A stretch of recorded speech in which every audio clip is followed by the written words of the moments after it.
Hello दोस्तों, स्वागत है आपका हमारे इस वीडियो पर।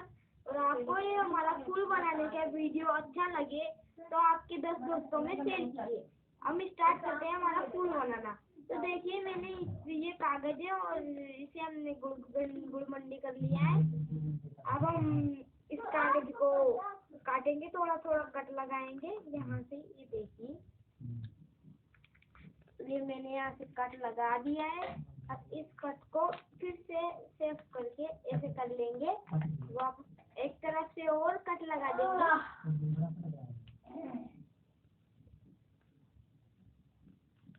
अब इसके 4 किनार बन चुके हैं। अब हम इन किनारों को मोड़ देंगे ऐसे।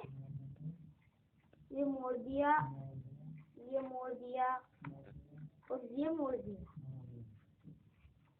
ये मोड़ दिया हमने चारों किनार। अब हम इनमें से एक बीच में बचता है, अब इसे खींचेंगे। देखिए फ्रेंड्स, कितना अच्छा फूल बन चुका है हमारा, है ना।